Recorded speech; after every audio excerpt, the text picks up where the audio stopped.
Ladies and gentlemen, I can assure you there will be no gimmicks needed tonight because we are going to be talking all things related to Final Destination 3. And Sportswire Radio is, after all, your final destination for all things related to the Underground Wrestling Alliance. And boy, do we have a lot to talk about. And our guest here tonight, I mean, did he go too far at Final Destination 3? Did he certainly get what was coming to him from JD Mercer, his longtime nemesis? Is he going to talk about even his wife who wrestled in the pre-show and got a huge victory? And maybe talk about some other things that has led him to becoming the only UWA Triple Crown winner in history.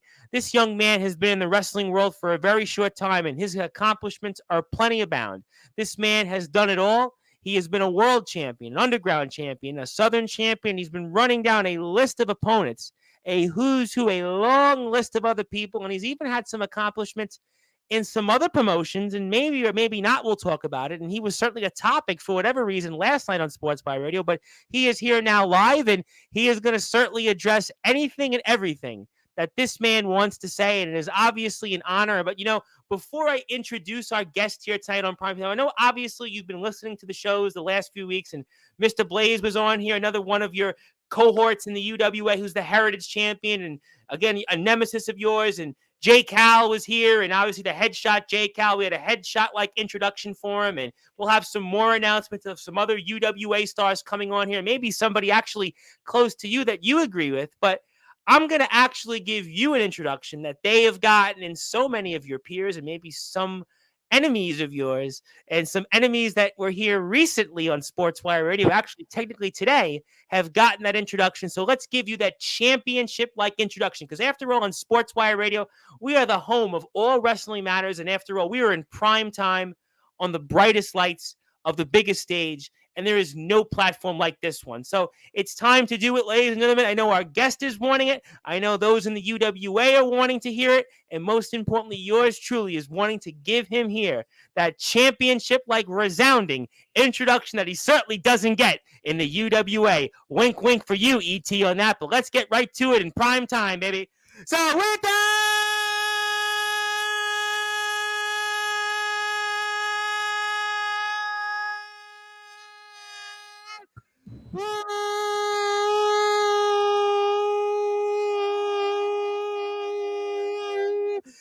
without further ado, here on the Sports Report,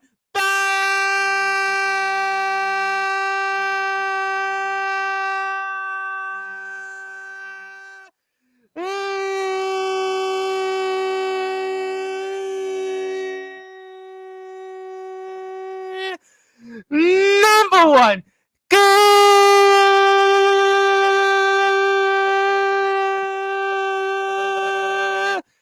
Global Sports Show, the reigning, defending UWA Southern Champion, the only UWA Triple Crown winner in history, the only man that calls himself no gimmicks needed.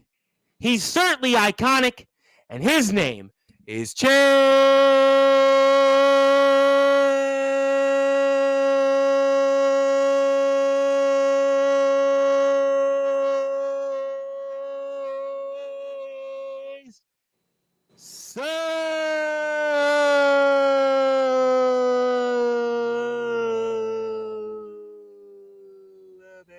The champ is here. My friend, how are you? Look, I'm doing good. That's an amazing intro right there. We need to book you for UWA. I have you as an announcer. You do so much better than ET could ever do. Well, I don't think ET is going to be standing too much after what you put him through on a Saturday show. But obviously, yes, I always tell people when they come on here for the first time, the only thing that they'll remember is the introduction. Although lately it's certainly been an interesting last few weeks, but obviously I do try my best to welcome especially a champion like you and give you a championship-like introduction here, especially as we were in prime time on the brightest dates and the biggest stage of them all, and the brightest lights, I should say. I'm so tongue-twisted and obviously having you here, but it's an absolute here, my friend. And certainly tonight we need no gimmicks needed, but I want to talk especially to kind of start off right off the bat here for those that are listening and watching on Sportswire Radio, where all wrestling matters. Chase Sullivan, talk about the big victory here at Final Destination 3 this past weekend, where you have ended the in-ring career of the commissioner, E.T., and he'll be kind of a relic, almost like the famous movie that famously aired back in 1982, starring a then pantsless named Drew Barrymore. But, Champ, talk about the big victory and what it meant to you in ending E.T.'s in-ring career. Look, it was a year in the making. We go all the way back to FD2, the main event heavyweight championship. I get up after a grueling battle with CJ, and in front of me is none other than the commissioner, E.T. Eric Tyler Mullins. And it's always like he was a thorn in my side. I mean, originally, the industry, which was the faction that originally helped me get the heavyweight championship, we took Commissioner E.T. out of business. Like, he was no longer there until winner takes all and everything happened. So for FD3, having not only my Southern Championship on the line, but also the career of that pathetic lowlife of a commissioner, his wrestling career on the line, man, that's everything I could have ever asked for, was to finally put him down. And you put him down, and we'll certainly show some of the footage here in a few minutes. And a man that travels all the way to Virginia here, and you certainly had no sympathy for this man. And what did that? We'll talk about some of that. Yes, I know some shows we actually have people. You're not the only one that's had the thumbs up here, or from, I guess it's Facebook, whatever it is. So that's totally fine. I've had many of these lately with that, but let me ask you the added point in the fact that you ended his in-ring career. Obviously, we know this back and forth you've had with him for the better part of a year, but what did that mean to you additionally to end his in-ring career? It means that there's one spot open now, that there's always going to be a newcomer, because we always know once one door closes, another one opens. And who knows, it might be another member of the Dirty South. It might be time for someone else to finally come in and take that spot that the lowlife could never do. So it was mainly, it needed to be done. Either way that we look at it, I mean, if we look at what the founder wanted, what CJ wanted, whoever, it just needed to happen. He needed to be put down, and I'll give him satisfactory of the doubt. That entire match, he put a beating. He put a beating on me, and he kept coming back. I mean, you poured Mountain Dew on him. I mean, you were putting him through dog food. I didn't realize that you found dog food there. I'm not even going to go into that. I mean, certainly, I hope the dog still got fed, but I mean, you certainly put, E.T. through a number of different things. I guess you were trying to, tell us in a way that E.T. is a fan of dog food and Mountain Dew. Is that what you were trying to tell us there? I mean, he is from Virginia, so I can't really say much, but if you looked at his shirt, he was wearing a werewolf shirt. I thought he was a dog. I was like, what was the werewolf reference? Was there something there toward that, or to what? be honest, I don't know.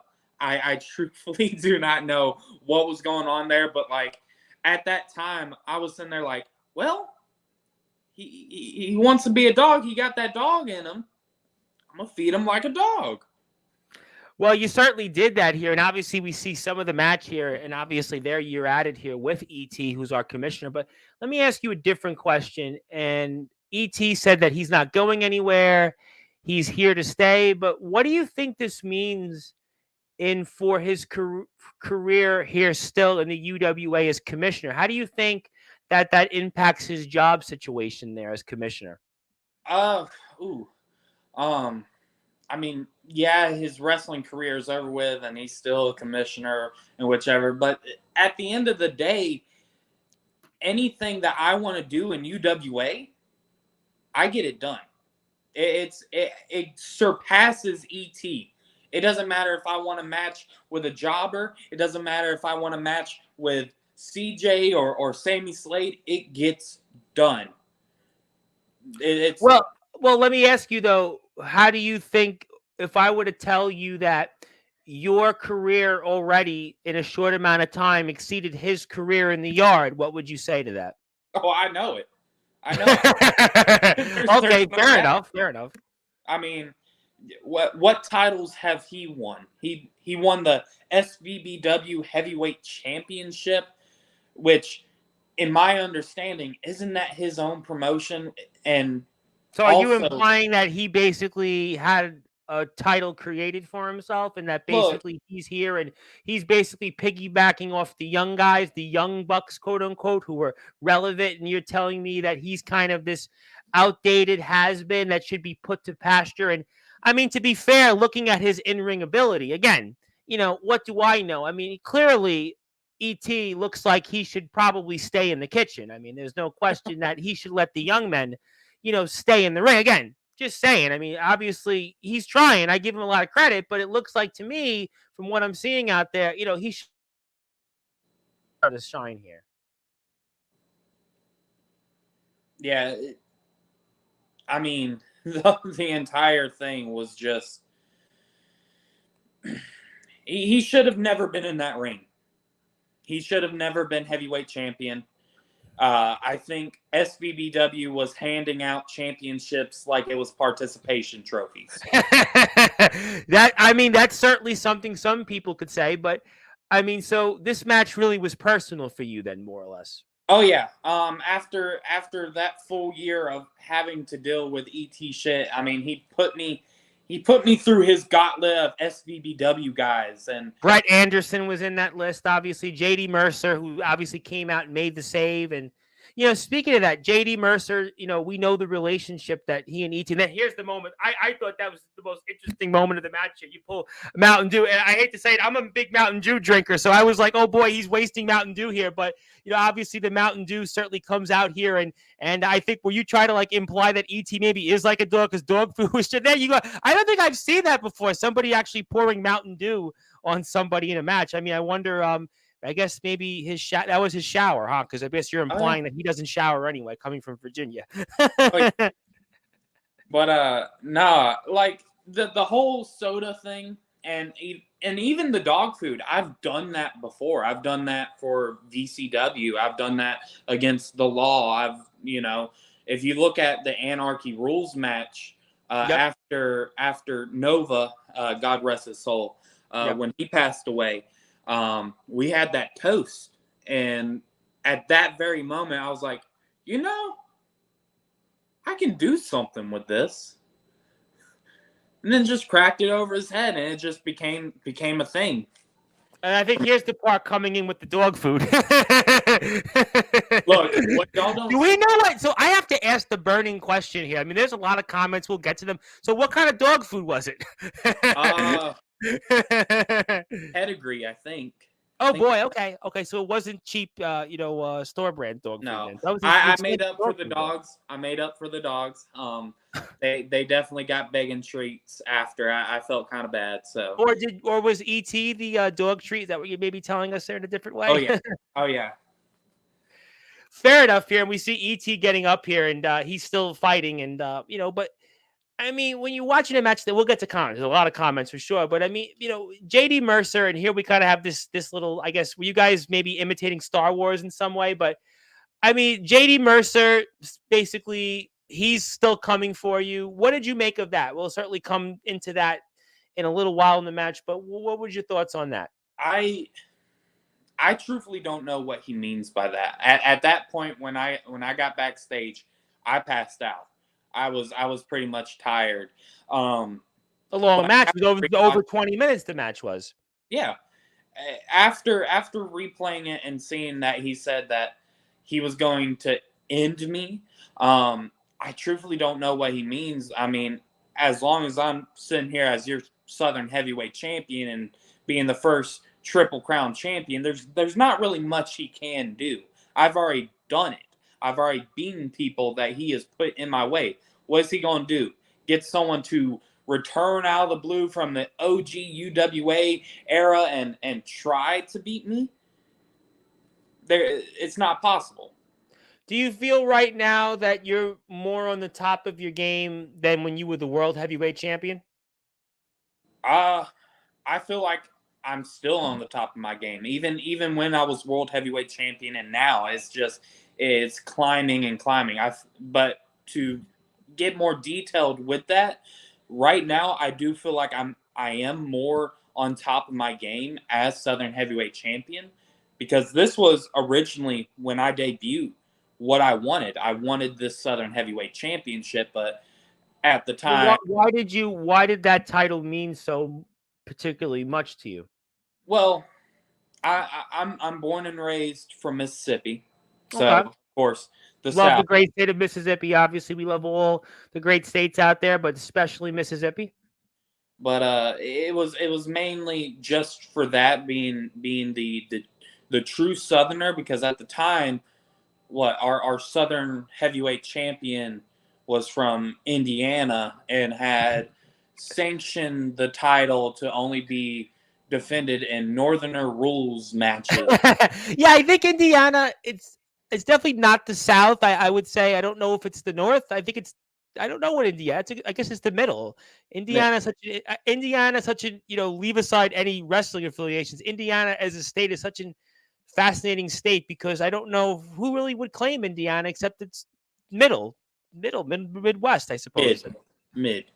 Okay, well, I don't know if I'm going to call the state as a whole mid, but I mean, in terms of where it is, I'm from New York, so to me, I don't know if I say Indiana is the North, but and again, if you're in Mississippi, then to you, Indiana is the North. So that's kind of why it's interesting in itself. And we're watching ET, our commissioner, against our guest here right now, who is the current reigning defending UWA Southern champion. So let me ask you, though, a question in general, as we're obviously getting toward the end of the match. We'll get to some comments. A lot of people want to say hello. I'll put some plugs out here. What does it mean to you then to be the only Triple Crown winner in UWA history? Man, when they told me that I was the first Triple Crown, Did you believe that? At first, I did not. I literally. Tell me why. When I originally started, we had the OGs and they worked very hard, and after a while, I kind of forgot a little bit. I mean, a lot of head trauma, of course. So I forget a little bit, but to be known as the first Triple Crown when there's been so many good people before me. I mean, CJ, Jake, it's a definite honor to be the first Triple Crown, and I kind of wear that more than this title, just knowing that I have done something with my career in UWA that actually will live on longer than me. I wanted to ask you a funny thought. What did the initials mean on the table? Do you have any idea what the initials meant on the table when you got pushed into the table there? All Is right. there any? Yeah. This is a little bit of a callback. We like to reuse a lot of our stuff. That table was from FD1, the main event, CJ versus Jake. Yep. That's the table that he got put through. And oh wow, okay. Table it said obey because at the time. Because I was wondering, I was like, what was the reference there? Now in that, yeah. Now the black table, I don't know if it's there anymore, but there was a black table that had it had future X'd out and then it said past. I think ET is the past in the ring. With all due respect, I mean his shoes aren't even tied. I mean, to be honest, ET. I mean, I think commissioner role should be the only role at this point because clearly, I mean, we got to let the young guys go out there in the ring. I mean, and I say it lovingly. We love UWA, but clearly ET. I mean, he needs to be doing his duties as the commissioner because he's not somebody that should be in the ring out there. There's clearly a level of ability that's not there, and obviously that's telling us that Father Time is kind of past him, right? And it's what happens in sports all the time. Tom Brady was fighting with it. I mean, LeBron James will have to fight with it. I mean, everybody goes through it. I mean, it's a common thing. Yeah. Now I'm gonna kind of get a little bit real. This isn't ring me. I'm not Chase Sullivan. This is Chance. Go for it. ET, he's been wanting this match for a while. He's specifically asked for me to end his career because he watched me from the first ever jamboree to now. It was always going to happen, and working Gotcha. with him, I knew once we stepped foot in that ring and once that storyline started that it was he loved it. That's all he wanted to do was get in the ring, even if it was just for 20 minutes or something. Because if I'm honest, about 7-8 minutes in, You knew it was. he was already saying, It's like, over. finish it. I'm Yeah, like, no, listen, I mean, you could see it. And again, I have all the respect in the world for everybody that goes out there, but, you could see it early on in this match. I watched it twice. You could see that this was obviously going to be his last match. I mean, and ET, I think we have some level of respect for this platform. There are guys that come on this platform. For example, there's a guy that claims he's a 33-year veteran and has wrestled like 8 matches and wrestled 1 match last summer. And he was basically 2 minutes in. It was like he wasn't in good shape physically. He had very little mobility, and he had basically 1 arm. His name is C2K, and he's great. I love the guy, but he should not be in a ring. He's not even really a good podcaster at the moment. He's not even a good rapper or actor and everything else. But he's trying. I mean, I think there are some people that obviously have skills, and some people don't have skills, but that's common. But I think ET, you could tell that this is kind of the end here. This is basically the end. And, he picked a great opponent because you're a young up and coming talent. You've done a lot here in UWA. And I think it's obviously got to be something that you could see as the match is about to end here. And you've got another victory, another notch on your belt, and it allows you to keep going. So, I mean, this is obviously, you got to be feeling really good here right now. yeah, it was an amazing feeling. But with ET, just knowing that when that count started, just knowing that this is it. This is, his career's done. It did kind of put me to tears. Real men don't cry, but no, actually, no. Real men actually, again, now do. I would not be a real man, but yes, I am a man though. But real men actually, mental health's a big thing in the world. I do a lot of British wrestling coverage, and there's a guy, the Tribal Cheese, who is a mixed martial arts fighter. He's a big deal in British wrestling. He's talked about mental health, and there is actually a lot of people that you'd be very surprised. So I don't want to say that. Now it got real. Mercer and you. Now that I think is something that we're assuming we're going to see more of, right? Oh yeah. I do want to bring up one thing. Go for it. I did not know that he was bringing a chair. Well, what did you think he was going to bring? I thought he was just coming in there and pulling me off. Just I think it added something, and there's a relationship there. I mean, JD and ET have a certain relationship, and that's obviously, you could tell that he's incensed. And are you worried about where you go from here after Final Destination 3, after this victory? Because again, we talked about it earlier, but I asked you about what do you think about ET and his role. He's going to basically, as he said, try to make your life a living hell. But are you concerned that Mercer's going to have extra motivation and try to usurp that Southern Championship that you hold so proudly? I don't know what's going to happen. I to be honest. That's a good answer. I mean, you're honest. Yeah, I think what I'm seeing is, I mean, we've already lost 2 members of the Dirty South. I'm going to talk to you about the Dirty South in a little while, so we're going to definitely talk about that. I think that's where we're kind of getting to, like, he's doing something, like he's setting up for something, but I don't know who he has planned for me now.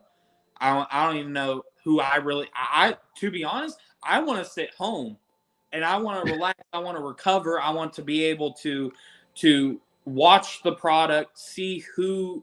Well, you're the champ, but though, listen, you're the champ. You ain't going to be sitting at home. You might want to sit at home and collect a paycheck, but you're not going to be sitting at home. When we're going to go back and have UWA shows in the next few weeks, that your name's going to be brought up because you're one of the champions. You know it.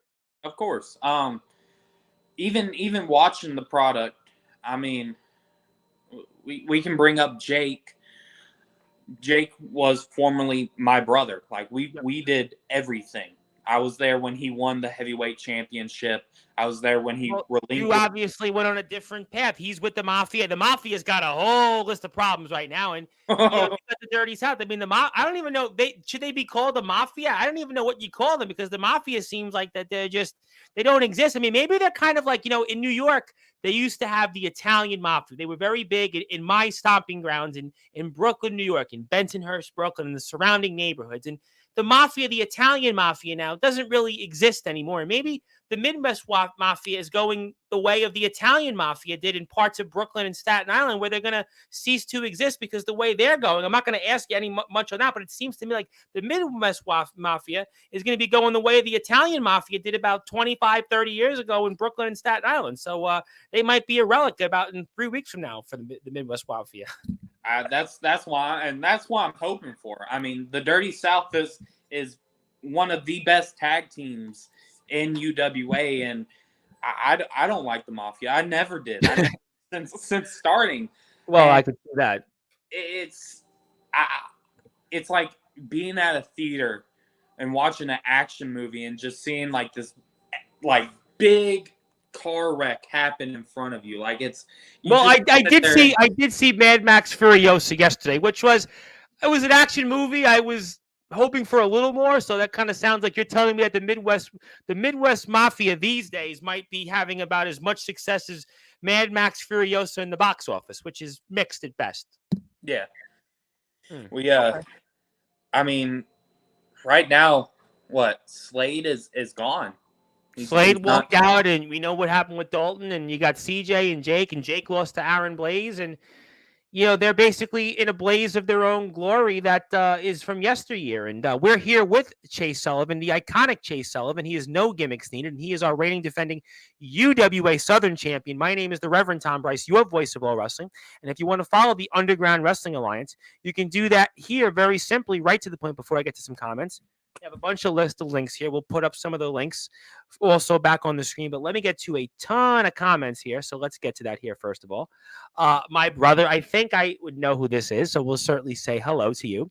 Want to say hello to, is it Jackson Law or Captain Law? I'm going to say Jackson Law still because I know him at XCW as Jackson Law as the EBW champion, but he says, howdy, Sully.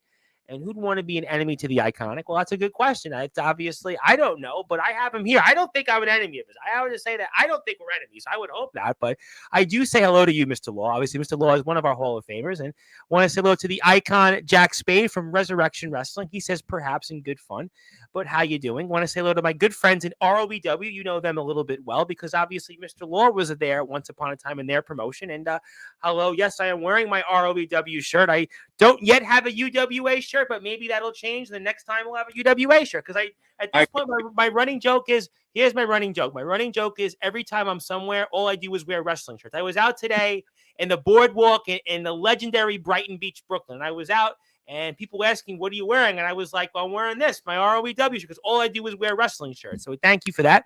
Want to give a big shout out to my man who's going to be here Saturday afternoon, 5 o'clock Eastern time, makes his long-awaited return home.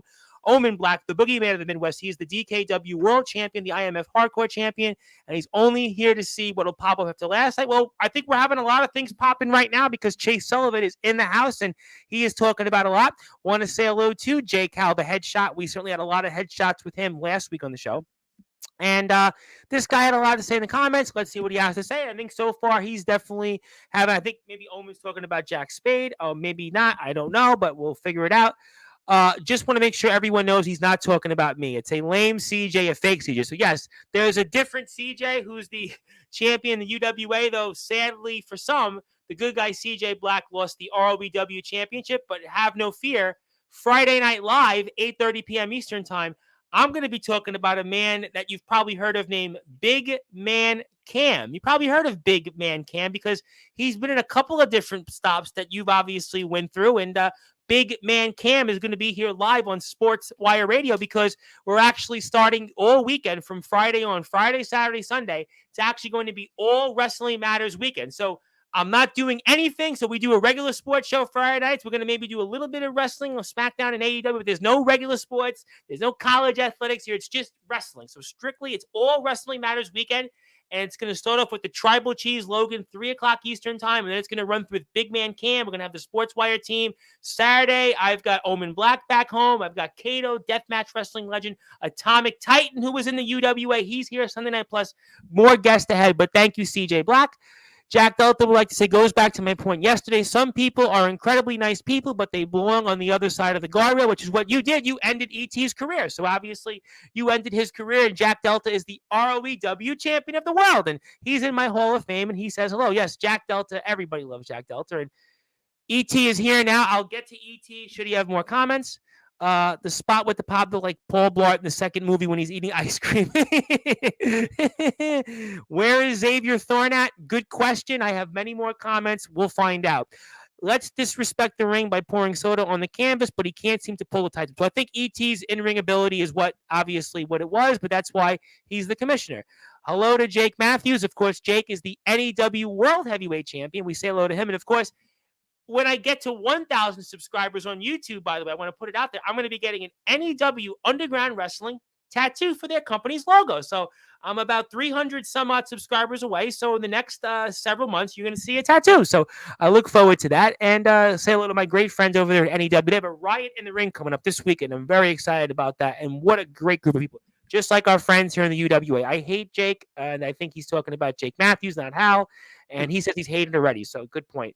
I'm surprised you had time to type without James Taylor. He called him Jane. Ooh. I think some in the UWA are probably clapping to Omen Black saying that James Taylor is Jane Taylor, but I love James Taylor, but that's a different conversation for a different time. Want to say hello to Aaron Blaze. I know you've got some history with him, the Heritage Champion. I'll certainly get to him. Of course, Aaron, one of my favorites around. Let's get to some more comments. Audible boos, I think, with a couple of different people. Headline, I think that was Jax was to Aaron for the audible boo. That ankle lock needs work. Yeah, we talked about that. Where are you, Headline Blaze? XCW? No, he's in UWA now. Indiana, he's not there anymore. He's now in the great state of Tennessee as the Heritage Champion. So that's where he is. But I could say something on that, but I've said enough. And I think, Aaron, I said it for you. So I think that the point is there. This feels like a feature-length film. Where are we in the match structure? I think we finished the match already. You won. Just fine, CJ. Also, Storm's carpet, much the drapes he cut off. This was a Southern Civil War, to say the least. Sullivan got what he wanted in the end. Just proud to work such a great storyline. Your thoughts on that comment? He's exactly right. Just proud to work. Great storyline. I mean, it was a year in the making, like I said. It was an amazing time in the ring. All the ideas were flowing. We went into the ring without knowing, the start, middle, end. That's usually how it's done. Or we called it right there. So you didn't basically go over the match prior. So basically, there was just like call it and go out there. Yep. Okay. Was there a reason why that was? Would it to some out there? And I interview a lot of people. A lot of people tell me you need to plan and prepare for a match and kind of have an idea structurally of where you're going to go. Why was it then that you were calling the match in the ring? Any reasons? Mainly tension was high already. So we were already on our tippy toes the entire time and just like ready to get out there to get this match going. Mainly it was just to see what kind of chemistry we would have. Now, once it started happening, I kind of knew, all right, we need to get this done, this done, this done. Yeah, he was limited in the match. I mean, to be honest, he was limited. It was mainly working with that and trying to make him look good, but at the same time, making sure that even the simplistic bullet points were at least hit. Like, I knew before I went out to the ring that I wanted to do the refrigerator spot. Right. And with the dog food there. Yep. Yeah. So that was a definite, like, beforehand. Let me ask you this. Would you think the match have been different, or if you had wanted to go over the match with him prior, would there have been a different feel or look to the match? I'm just talking out loud. This is not really one way, bad, good, and different. I'm just curious on that because I talk with a lot of guys in a lot of different places, and generally people tell me, unless it's a very special person, like, for example, I'm friends with the guy Vito Fratelli, who's number 390 in the PWI 500. He wrestles in Mexico. He's got wins over guys like TJP. He wrestled Alexander Hammerstone when he was the MLW champion. He's like the one guy I would say, if he says, Tommy, I'm going to call it in the ring, no arguing there. But I'm just curious, would there have been a difference in that match if you said, we're going to plan it beforehand, or I'm just curious? Not really. And we kind of got into this, his mobility. I didn't know exactly what he could do. And I appreciate the honesty, by the way, because a lot of people come on this platform and are intellectually dishonest in their wrestling. So you were actually very honest and like, look, this is what it was. Some guys come on here and they try to, really BS the people that they're talking to. And at least you're honest. And I appreciate that you're telling me, like, yeah, there's an accountability issue in terms of what he can do in the ring. And this was kind of the way it was. So I appreciate that. That really it goes a long way in showing that this is kind of what it was, for me, I was much rather let him have the time of his life and call it in the ring, and like anything that he could brainstorm in that second, I was okay for it. If he wanted to throw light tubes at me, I would have been fine with it. Just for have that core memory of like, hey, I first of all, I don't think that you're a couple of individuals that were here and were doing baseball bats without even organizing. I think at least there's obviously a level of talent here. Let's just put it that way. I think both of you guys are far smarter individuals than that. So I would not have expected light tube. So thank you for that. It shows you that you have a lot of character, and I that's why we're really happy to have you here. I want to say hello to my friend Michael Christian. Michael is obviously you probably actually know Michael's former stepfather, Festus Davis, by the way. Festus, of course, is a referee, CBW. Yep, that's where you would have known him. Yep. So hello, yep. Michael. Michael is one of my good names. Good man here on sports. One of my good names. Always comments here. Hate hearing my name. Cease and desist. I would really like him to use the chair again. Who and where and when and what? Took the Irish whip better than... Yeah, I agree with you on that one. No question about that. At least, I think E.T. knew what was good for him. That's for sure. E.T. definitely, he definitely at least, he was putting over the younger talent. Where's Big Man Cam? Friday night, 8:30 p.m. Eastern time. And I'm looking forward to Big Man Cam. Really looking forward to Big Man Cam. I had a great conversation with him. Don't you dare make fun of Fletch. Yeah, wasn't he friends with Dylan Bostic? I mean, wasn't he obviously isn't he the gold standard? Doesn't he know everybody and doesn't he take care of his wrestlers? Oh no, he doesn't take care of them because when they're hurt, when they they're sick, they still have to show up anyway. Otherwise, he holds it against them and everything. Oh, but no, let's not go there, right? Obviously, because that's he's a fish face, but that's a different conversation. But his career is kind of sleeping with the fishes these days, but he's the gold standard. Yep. Well, let's see that. Yep. Well, that's for sure. He was definitely on the Indies, but where is he now? He's got less views than let's say the guy in Australia, Ace Reef, in Backyard Underground Wrestling. Well, obviously he's going to be commissioner. Yep. Let's see. Fletch cry when I wanted to chain wrestle. Fletch cry is basically anywhere. I mean, he's like Justin Timberlake, Cry Me a River. I mean, he's probably crying about the fact that Omen and Soldier came in and he couldn't basically bury them on TV. But that's a different conversation for a different time. Yeah, I mean, well, listen, I mean, he doesn't even watch Sportswire. It doesn't make a difference. He wouldn't even know, he doesn't even know what's going on. But didn't he say there's 80,000 people in the Hall of Fame and the Hall of Fame is irrelevant? But he had no problem being in the Hall of Fame, and he was okay with basically all his guys coming on here and eating off my meal. But yeah, definitely, Law, send that message to him, though. Want you to personally send that message to him. By the way, how you doing, Fletch? Hope all is well. The only thing he knows is food chains. Yeah, what's the best one in Indiana? Is it Cracker Barrel, or is it basically get a crack over the head for the way you act, basically degrading all the people on the platform? But why lock up when you got big fists, when you can use them? Yeah, whatever. Yep, he's still here. Yes, they always said in Brooklyn that there's I shouldn't repeat that line. I'm going to leave it at that. Martin Scorsese, because I realize I shouldn't say that. Martin Scorsese wishes he can, well, let's move away. One's in the chat, if Indiana, yeah, blah, blah, blah. It's funny that his son gets more views than I think the entire promotion. Yeah, the Irish Mob was definitely in Manhattan. That was more of Manhattan. That was Gangs of New York. Hello to my friend Big Tex, obviously our friends over in DBW. Indiana has produced the wrestlers of all time. They have the ring. They have a YouTube channel with videos on it. But Tennessee's got more views on them right now. Our friends in UWA. Two names I call him two-faced. Yeah, fish face to me is pretty good. Is no gimmicks needed a gimmick? The gimmick that you're being had, which is a gimmick. So, well, but you're no gimmicks needed though. You're the only Triple Crown winner in UWA history. I think he's just having fun with you. He's Jack Delta. Evening, Reverend. Just subscribe. Hope the tattoo happens. I'm hoping so too. I'm about 300 some odd away. Hello to Anthony Steele. We'll come back to that. I don't know what we're saying. Look at we'll just move on. Let's just move on here. I feel like I feel like overheard that one before. I believe that's what they call it in the Indies. I don't know if the UWA owns IMF. I think we love the IMF and we love UWA.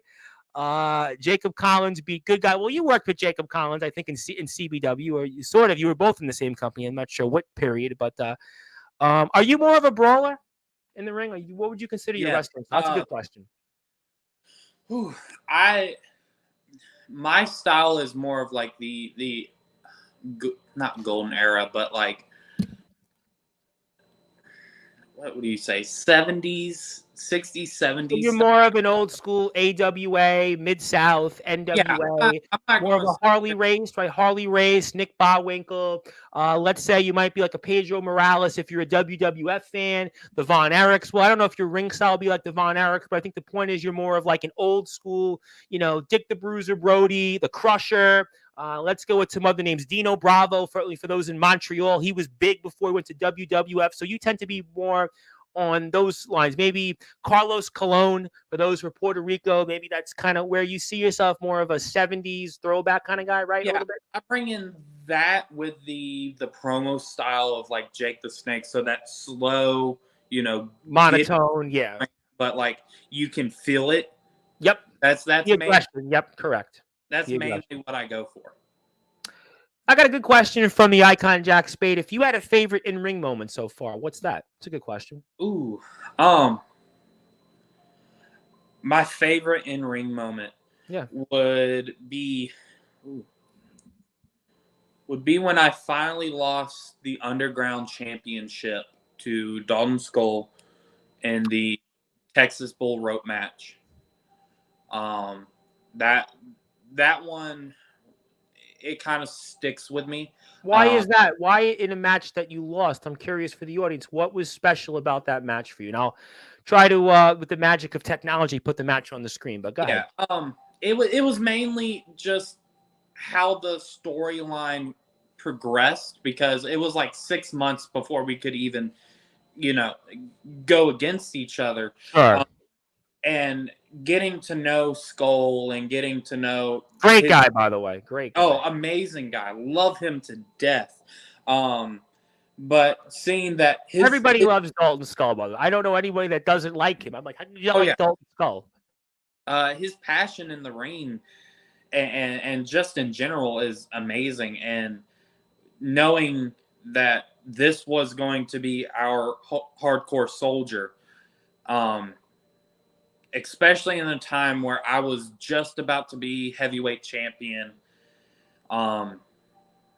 getting to relinquish the title to him at the end, just sitting there and saying, you beat Goliath, here you go, keep it warm, it sits very well with me knowing that once I left the Underground Championship division, that I knew it was in good hands.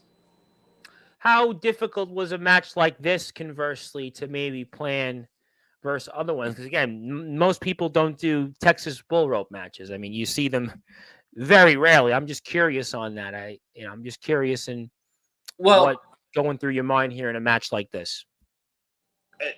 Like I said, I love watching old school wrestling. So the Dusty Rhodes, it's getting the opportunity to have any stipulation match, because this got brought forth to me of like, all right, you're going for the Underground Championship. This feud has been going for 6 months. What do you want as a blow off? What do you want to lose to? I'm like, well, we were originally supposed to have a casket match, but I had that with my brother, Tristan Taylor. So I'm going to get to him.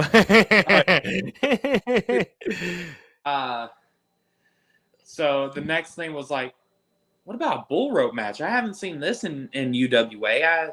You don't even see them often. I think John Moxley might have had one in AEW a few years ago. I want to say he had one maybe. And, you don't really get these often at all in the major leagues, you might want to call it, quote unquote. You just don't see these matches very often. So I was just curious for the audience out there and what was like. And again, I think obviously there's a different type of feel in this match versus ET because obviously you and Dalton have, I think, more familiarity in terms of what you both can add to the ring and such. And just overall, I think his abilities versus the whatever it was in terms of the abilities of ET. But, with a match like this, you certainly, again, also doing certain things. And there's a spot there in the match where obviously we see Dalton go into it. But, would this be something you'd want to do again or more often? I'm just curious. Oh, I love stipulation matches.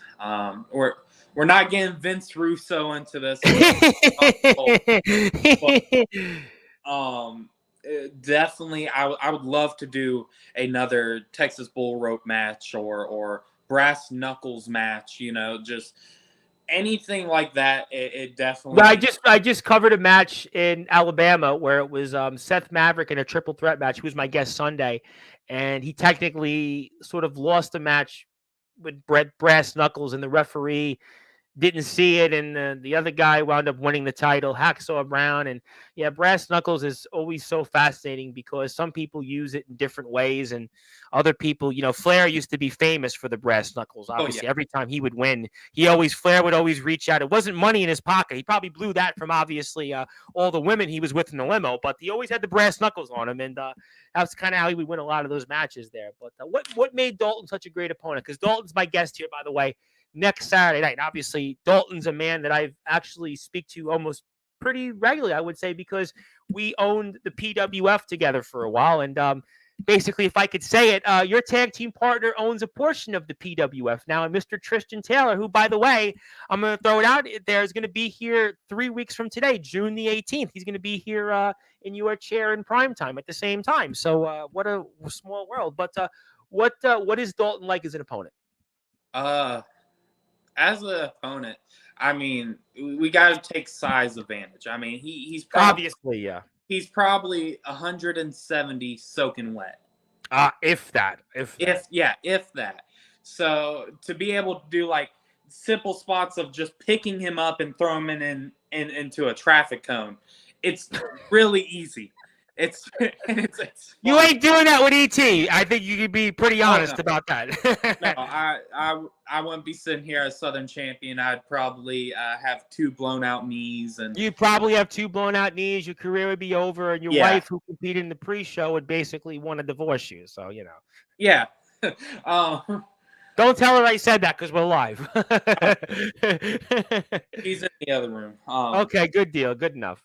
But just his ability to be that high flyer, be the risk taker, definitely put a highlight on my style.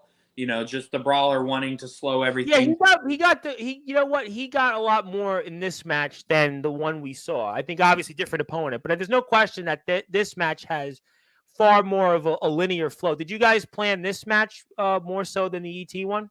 Oh yeah, no doubt. I can see that. Yeah, there's definitely in this match. There's a lot more of at least a uniformity. There really wasn't any in the ET one, but this one has more of at least a structure in some form, and I think you could see that here. Also, Dalton, I think a lot more experienced these days than ET. Again, I'm not personally knocking ET. I think he's a fine man, but I think you could see that there's at least more of a level here in terms of what we're seeing in the match. Oh yeah, it's working with him. The chemistry was there. Yeah, I could see it. No, listen, you could see it. This is a match that I think that you're seeing a lot more of. You're getting more out of you. And let me get to some more comments while we watch some of these things here. So let's go for some more comments. And again, if you want to follow the Underground Wrestling Alliance, let's do that right here. We got some links, and I got the merchandise store up there. How about that? I got the merchandise link since last time. So buy a shirt. go get you a Chase Weiser shirt. I gotta get a lot of shirts. You know, at this point, I've got everybody. I gotta get an Anthony Steele shirt. I gotta get a Dalton Skull shirt. I gotta get a UWA shirt. I gotta get a Chase Sullivan shirt. I gotta get everybody's shirt. I should just basically live in wrestling shirts. You know what I should do? I should put on like 4 wrestling shirts on to take one off, take the other one off. Because at this point, I've got so many of them. It's gonna want. I'm gonna have like 1,000 shirts by like next year. And I just got 2 in the mail, by the way. Spoiler: one of them's in the comments here, and his first name is Jack, and it's not Space. I just got his shirt. I got another one of my buddies in Pennsylvania. I got to wear his shirt for next week. I mean, it's really like, I mean, at this point, I should just live in wrestling shirts, which I do anyway. Let's go to some more comments here. Let's see. I'm Smith. Okay, we're gonna. CJ Black has a comment. I'm gonna move on here. We did discuss a couple things, but it's always best to call in the ring and trust the process. Well, you know, obviously, look, you guys knew what's best for you, and you know, that's kind of what it was. Yeah, I think that. That's what most companies and wrestlers think of him outside of XCW. And again, love the talent there. Not a knock on them. It's more of a knock on the one man. Yeah, I think that viewership did. Law, go tell him. Damn it, Tom.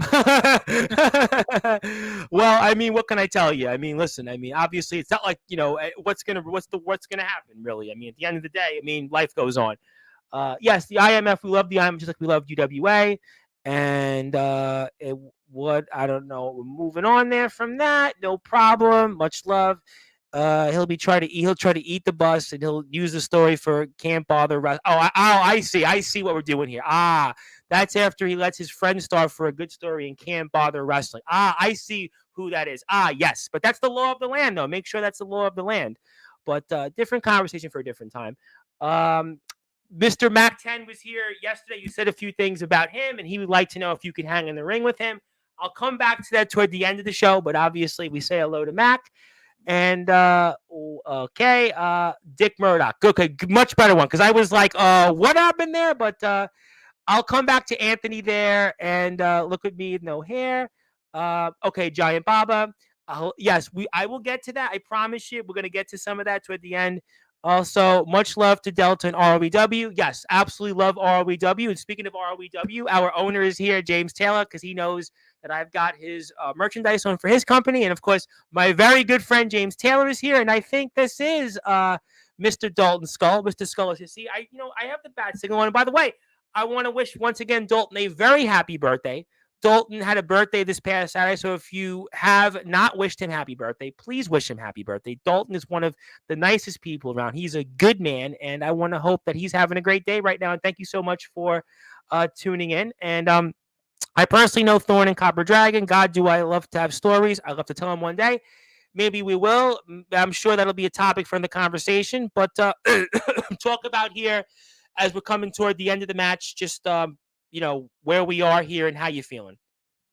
Well, at this point, I'm pretty shot. Just went through a table and everything, so it's not doing too good. But yeah, all around this match was amazing from start to end. It definitely, you have the blood spots, especially adding on the bull rope, knowing that. Now, what was put on that table there? Because I was trying to read it. What was on the table? That was the past future table. That's that table.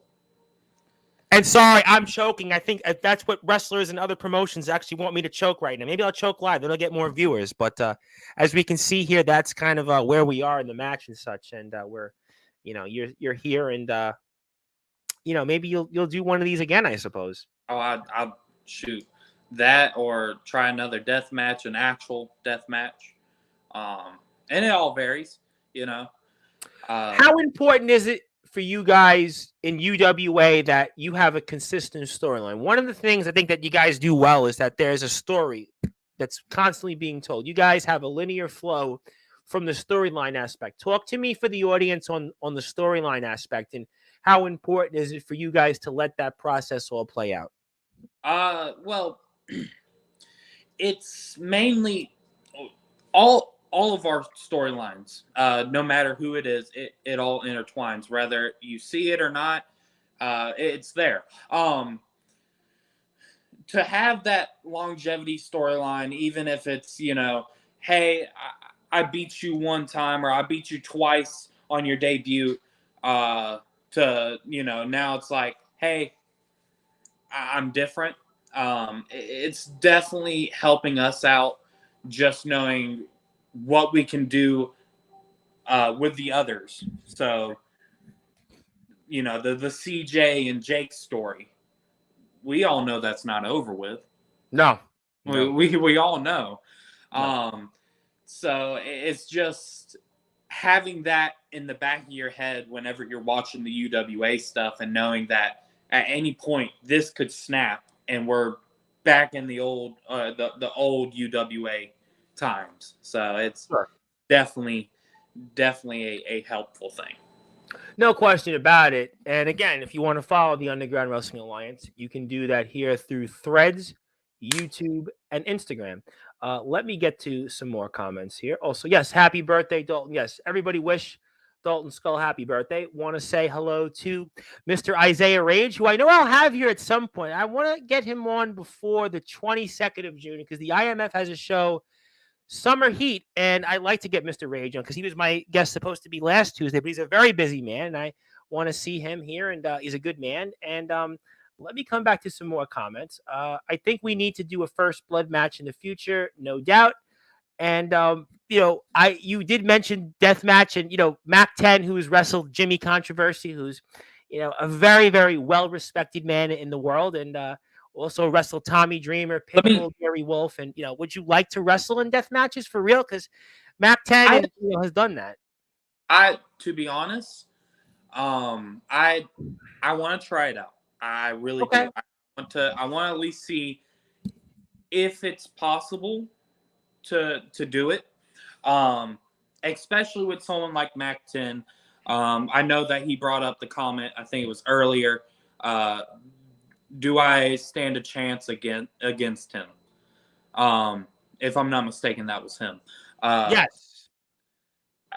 To be honest, hell no, I do not.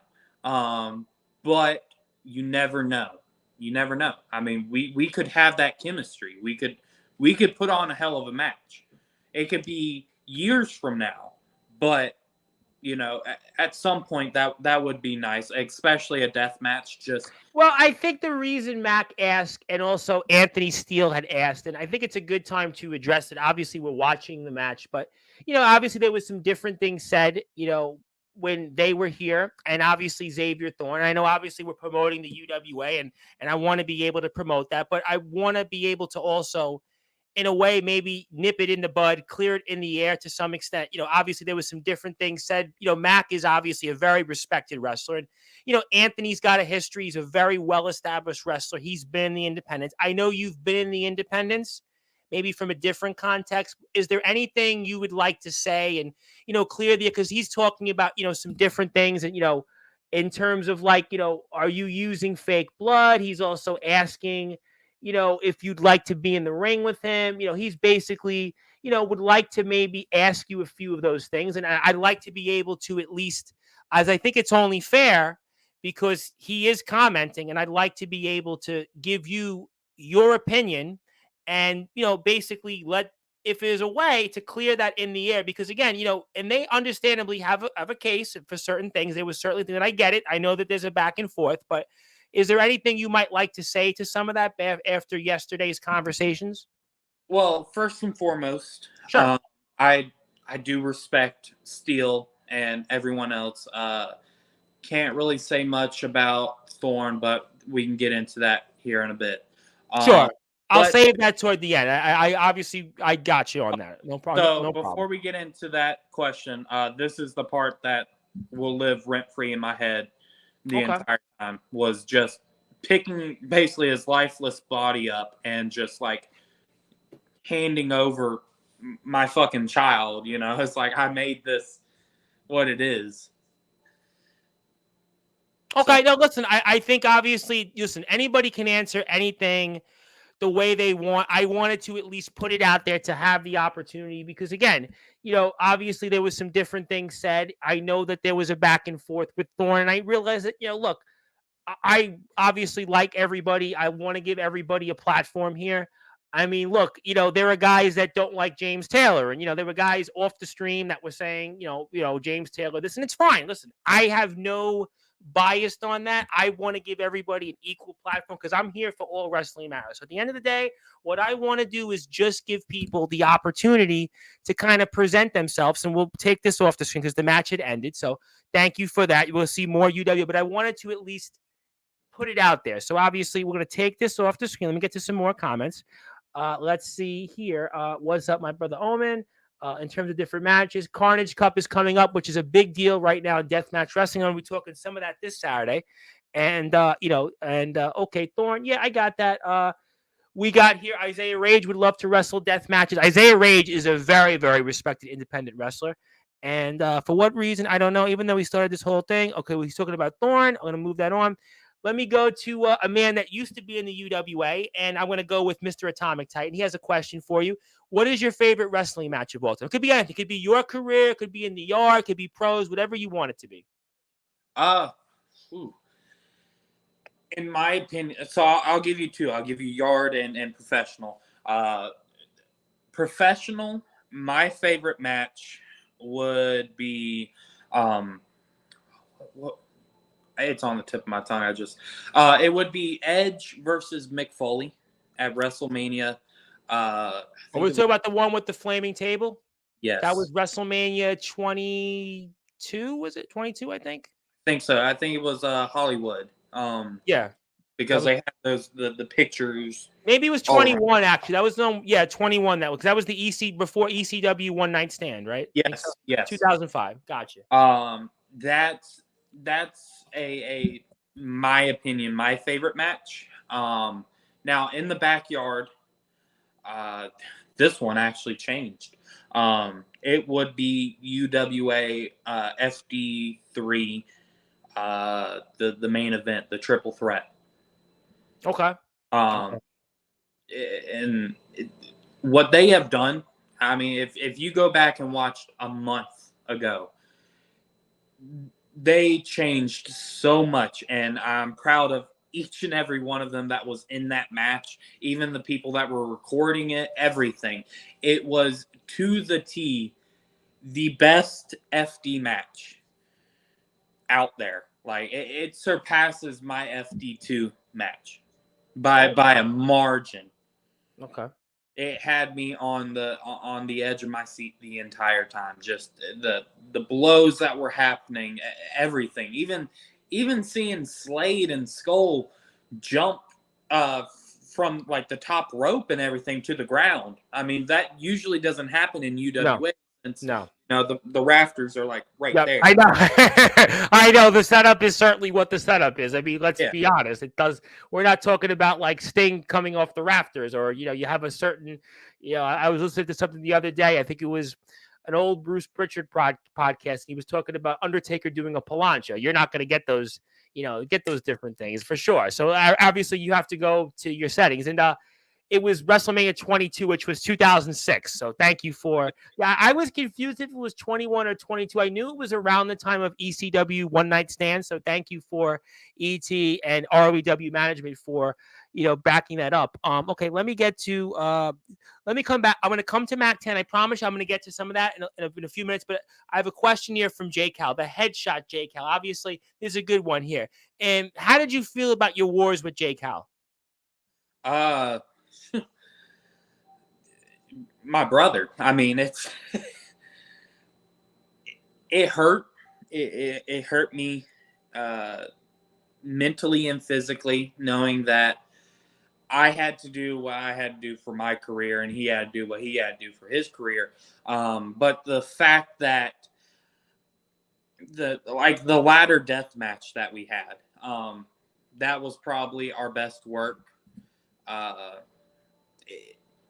It was amazing. He knows how to work. He knows exactly what we need to do. That's one of those that we had those bullet points, and then we just called the rest, and it was just instant chemistry from first blow.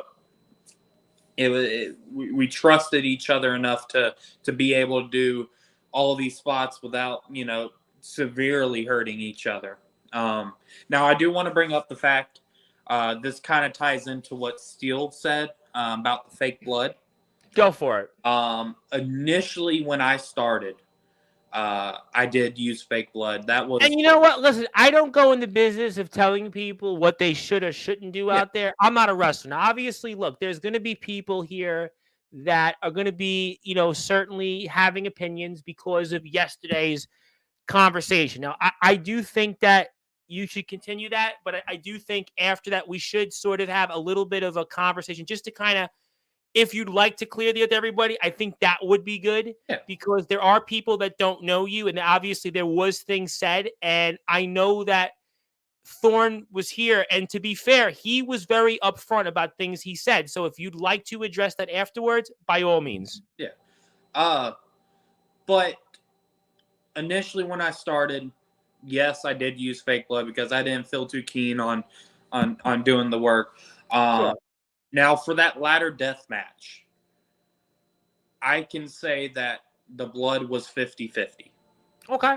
Because for me, I can sit there and I could go at it, but I don't want to, injure my... listen, there's people that listen. There are I've listened to people talk about this. There's a certain way to do it. Other people don't know how to do it. And, listen, I'm not a wrestler. Listen, so I can't, I can't tell people what they can do or what they cannot do. And even though I may have a portion of the PWF myself, Omen and Soldier, we own the other portion along with Tristan Taylor, your tag team partner. But I can't tell people, I don't have that right to do that. So, it's only between you and your God on what you do. So if you use fake blood or not, that's your call. I mean, I do believe in safety. You should know what you're doing out there.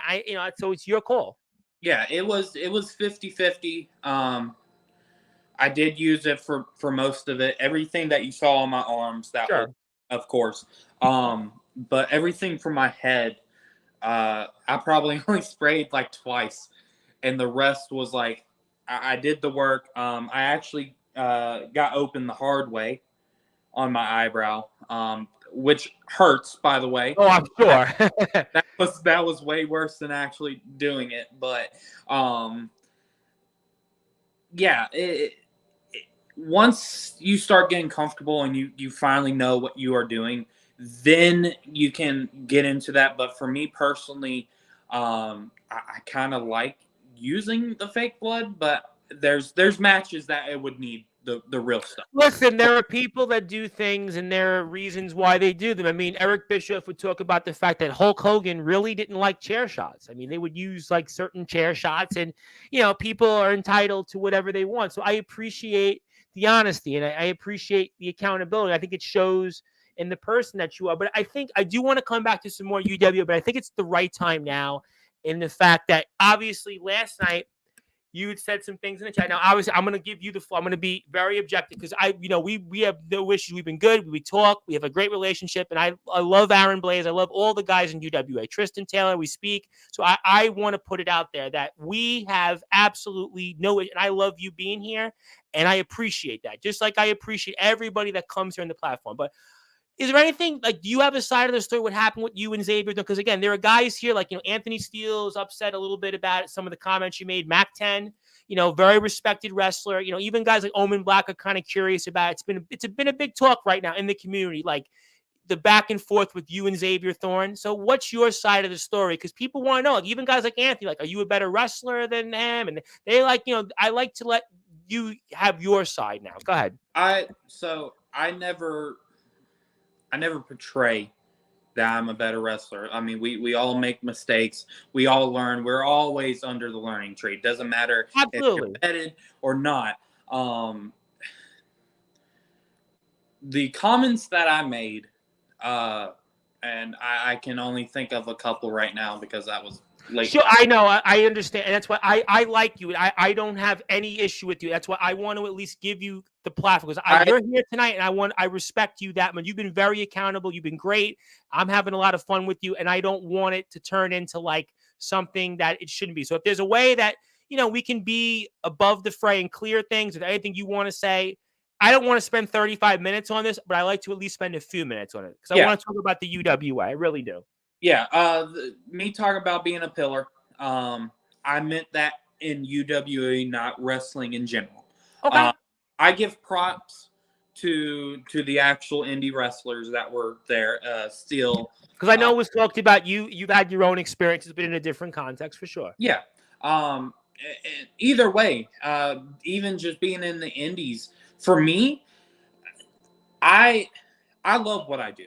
I love being able. Yeah, I can see it. We speak regularly. I mean, the passion we speak, and I can tell you have a lot of passion, and I think that's very commendable. It's not about money. It's not about anything other than just being there. I number of counts have declined working indie shows just so I could work UWA, and that's I a me thing. appreciate that. Just loyalty to what Jake is coming up with. I can see in the future what this can become. Yeah, there's a lot of work. He's doing a very commendable job. He's giving people an opportunity to show their craft. Absolutely, I agree with you on it. Now, me and Still, we've had our pass. Sure. We've squashed it. We still, we're still a thorn in each other's side. That comes. I respect him. I respect his work.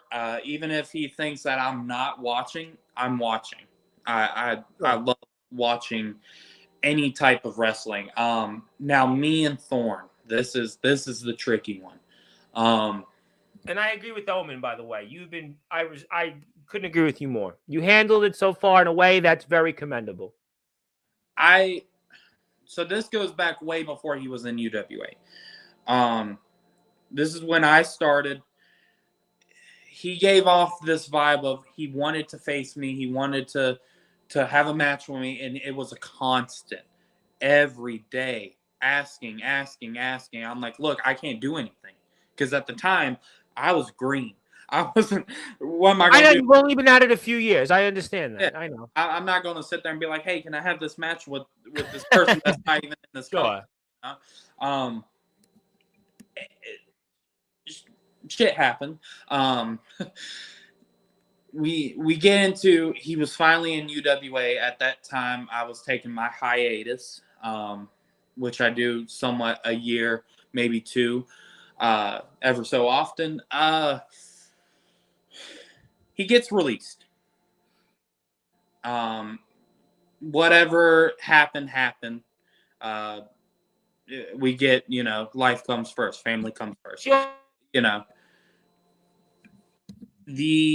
The thing of when he left, it was wrong time, which it's nothing on him.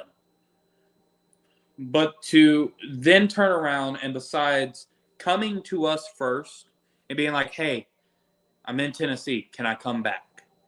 Can I make up for time lost? Gotcha. On this full tyrant on Instagram, on our YouTubes, just dissing everyone, trying to have a match, trying to do this. And that's not how this works, If you're not in a company, we can't do much, Gotcha. Then to turn around and work for, even though I don't have problems with them, work for TBW and Rez, which I don't have a problem with either one. Yeah, no, and I do a lot of work with them. I'm going to be honest. I do these. I love TBW and Resurrection. They're, but I love you guys too. I'm all Wrestling Matters. I'm not a promoter. I'm not a booker. I'm not a wrestler. So I don't go out and do this to go and pick sides. I do this to give people an opportunity to showcase their talents. It is natural that there is frictions because people have histories. I work in the world of politics, so trust me, I've seen far worse than what I see. That's why, I want to at least give you for a few minutes to spend so we can nip it in the bud. Yeah. This is where the fourth wall kind of breaks a little bit. I get it. Yeah, I get it. At the time, we're TBW, UWA is not on good terms. Sure. We had this rule in place. I'm pretty sure Jake's going to kill me for this, but I don't care. We had this rule in place that to level out tapings at the time. If you work with TBW or if you want to work with TBW, you can go. You'll be released. And that was, best of luck on your future endeavors. Gotcha. But when he went and started on this tyrant, and then coming back and being like, "Hey, I want to come back to UWA," and then me texting him, he got that right. Literally, when he texted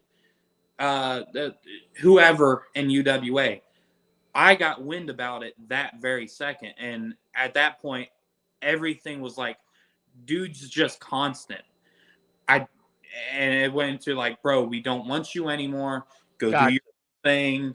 You know, if the time comes, the time comes. But right now, I think I got the point. I think that obviously there's two sides of every story. I think that whatever happened, and again, I like Thorne. I'm very proud of what he did yesterday, but I'm also proud of you right now because you've been very accountable as well. And I feel like at the end of the day, there's two sides to every story. So look, here's what it comes down to. We got to keep doing what you're doing. UWA should keep doing it. Resi is killing it. oh yeah, TBW's killing it. Anthony Steele's killing it. Mac 10's killing it. They obviously, Mac, they're doing a lot to help. Mac and Anthony are doing a lot to help Thorne, and we're all rooting for Thorne. And whatever happens, I think at the end of the day, he needs to focus. You need to focus. And I think at the end of the day, if it ever comes to you guys could wrestle in the ring, that's fantastic. But at the end of the day, you're the Southern champion. You've got business to worry about. I think you've kind of answered at the end of the day that there's a valid point to why you felt the way you did. Certainly, I think they have a valid point. I think Xavier had some valid points. And I think what we all need to do is focus on what's best for us. I don't put you and even Xavier in the same. I'm going to have a guy on tomorrow, just real quick, Craven Rage. And he's really not somebody that should be here every week. He's obviously a nice guy, but he can't talk. He's honestly a guy that really shouldn't be here. He's been here too much. And he abuses the privileges of the platform to really try to put himself over. And he's not a good talker. I don't see any of that from you. I don't even see any of that from Thorne. I think at the end of the day, Thorne is on a good path right now. And I think he's in the right hands with right people. You're in good hands right now with a great bunch of people. And that's what I want to stick and focus on. At the end of the day, I want everyone to do well. And I'm here with you right now. So I think basically that's kind of where we are. And I respect the accountability from also. I think Anthony and Mac, they have a lot of great valid points. You have a lot of great valid points. Jake has a lot of great valid points. And I think Xavier Thorne has a lot of great valid points. I think at the end of the day, look, people are going to have their opinions on Thorne. I believe in Thorne because I've gotten to know him and I talk to him and I can tell by character, just like I talk with you. And I see what you've got to the table. And I see what, Anthony's been doing. Anthony, listen, a lot of people have said things about Anthony, but he comes on here and he's given more for his time than Fletch has done in 21. I think Anthony's done more here, and just real quick, Anthony's done more here in 2 months than Fletch has done for anybody in 21 years. I'm sorry. I mean, I'm going to cut to the ballistics here. Anthony, by the time he's given his blood, sweat, and tears, in terms of him genuinely being here, hours at a time, wanting to be here, he's done more for that than Fletch in 21 years. I'm sorry, but Fletch does it great. But like Anthony's coming on here, and he's really made a big difference in helping people. Just like you're here, and I can't wait to see what the future is. And Anthony is obviously, he said, he's told him either I listen, I wash my hands. And look, get a hold of me. Yeah, he wants to speak with you afterwards. And I hope that would be the case. And I think, much love to everyone. Like Jake said, I agree. And I think we handle it in an accountable way. And I think Mac agrees, but he's going to stand by it. Because, UWA is going to stand with you. I think that's totally natural. At the end of the day, look, I come from the world of politics. That would always be the same type of deal. And, I think that's kind of where we are. And I think you should live very well. And I agree with ET. Wrestling ultimately can't be a singular thing. We all just need to focus on, and I agree. And I think at the end of the day, what you guys are doing, you guys are killing it out there. Final Destination 3 is really successful. I'm happy to be here with it. We're going to promote that in a few more minutes. And I think also at the end of the day, everybody else is killing it. We got to stop focusing on killing each other. And that's what I just want to make this one addressment real quick. All Wrestling Matters is really supposed to be about those that are trying to do that. Not guys like Silver Wolf and Loose Cannon who make up things and scam people, and even Skulls who says he's a wrestling promoter, and Tyler Ark and Adonis Felios and Zack Attack, a guy who wrestles with a shit stain on his pants, and C2K. I'm not talking about those. Even Craven Rage right now is on the border. But the facts are is that you and others that are legitimately going out there, you're a part of All Wrestling Matters. So I don't want to go out and kill other companies and kill other people. I want to try to bring everybody together. There are certain companies that have also done that. Listen, Jack Delta just worked in XCW and VTW. VTW is a great product, great guys, but they're a bunch of wankers. They don't promote anything. They don't promote the community. And, they put Jack Delta, didn't even acknowledge his history, which is fine. They're entitled to do that. I don't want people to not watch them. I have an opinion, but I don't want to turn this into basically, something that it's not. So let's move on from that. Obviously, let's get to some good comments here. I think everybody answered it. You did a good job. Anthony did a good job. Mac did a good job. I hope FAPW in Atlanta will be putting a lot on the line if we put him on the show. And I think Thorne has issues, but I think he's trying to put them and nip them in the bud. And I think that that's very commendable. And I think that at the end of the day, that, that's totally fair and totally, what we want. I want everybody to work well. So thank you for those comments. And I thank Anthony. I thank Mac 10. And what was... Ooh. You want to wrestle Omen Black? Now, Omen is killing it. He obviously loved what he was hearing from you. He's the DKW World Champion. He's the IMF Hardcore Champion. He's wrestled in front of hundreds and hundreds of people. And he's a big star right now. He's coming back here Saturday afternoon, 5 o'clock to his, by the way, this is his channel, actually. I'm just an employee. So really, Sportswire is not my thing. I have nothing to do with Sportswire. I could quit right now. Maybe you'll take over at this point. You might draw more viewers than me. So the point is that Omen's coming back to his platform to take over the crown, take over his rightful place here on Sportswire. But would you ever consider wrestling in Omen Black? Somewhere down the line. I mean, anything's possible, truthfully. It would be a privilege to be in the ring with greatness like Omen Black or anyone in general. I would just love to wrestle. Amen. That's what it's about. At the end of the day, if you wrestle Mac 10, great. I love to see whatever it is possible. And, Clash of the Titans, I would agree about that. I got to talk to you about your tag team partner, Tristan Taylor. He's coming on here. He actually, owns another portion of the PWF with myself and Omen and Soldier. So maybe we could actually make this match here in our promotion. But, I wanted to talk to you about your tag team partner in the Dirty South and just what has he been like as a partner? Man, he exactly what I need as a partner. He's the one that if I don't want to wrestle someone, he's the one that would go out there and wrestle them. He's the one that would pinpoint, hey, you need to face him for the title. Or, hey, you need to face him in this match. He's kind of like my scout. He goes out there and he wrestles whoever he wants. I mean, he's called the Black Label for a reason. Yes. The dude is well vetted. But to have the mind that he has on my side, it's like none other. I mean, Tristan Taylor is a amazing talent. Has been through a lot of stuff. I'll say that he's been through so much. And when I originally met him, talk to me about that. So our initial meeting was the casket match at a UWA Adrenaline. He was like, he just came back, just made a return to the backyard scene, and he wanted a match. Well, Skull wasn't there at the time, so I'm like, hey, I'll have a match with him. Let's see what we can do.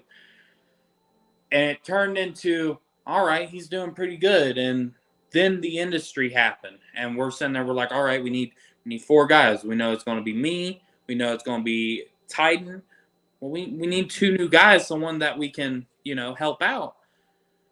And I threw in the name. I was like, hey, what about Tristan Taylor? He's doing pretty good. He needs that little bit of help to get going.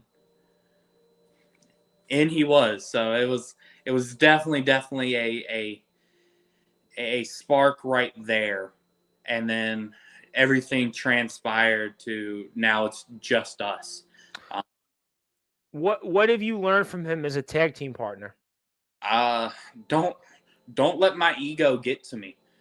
Know that everything that we are doing has a reasoning, and to, how do you say it?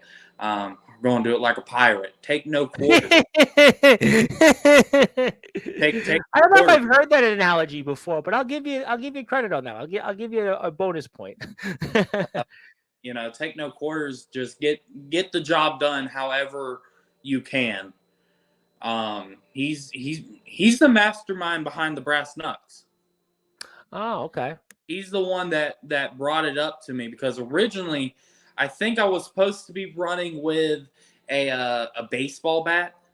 And I'm like, I think the brass knucks were better than the baseball bat. I don't know what it is about baseball bats. I think the brass knucks would be better. I don't know what it is, but I had 3 weapons because everyone has their specialty, of course. Sure. We have the brass knucks. We had the baseball bat that didn't even last a month, and then when I first begun, it was the noose. That one, I'm so happy I got away from that. And what are your goals with him? As the group is obviously shorter now, but what's the goals now? Before I bring up some more UWA themed comments, what would you guys like to do now?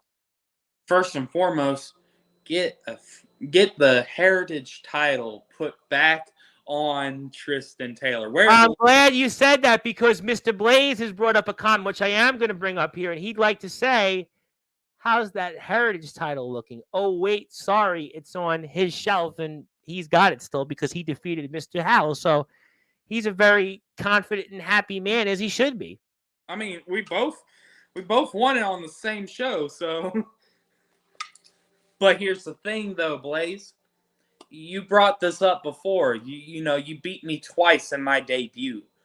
And then we're going back to CBW days when I was general manager. He beat me twice, but he never, without a shadow of a doubt, like, he always brings that up. Always. I've beat you in your debut. I've beat you twice. I'm like, okay, cool. But you've never faced me now. I've been in UWA longer than you, held more titles than you. But that would be a fun match, though, champion versus champion. I mean, look at the run you're on. Everybody talks about Aaron Blaze right now. Aaron Blaze is a guy that everybody knows about. He's the guy right up there with Jack Delta and D'Angelo the Flame. If you think about right now, who is the most well-known traveled backyard and underground wrestlers?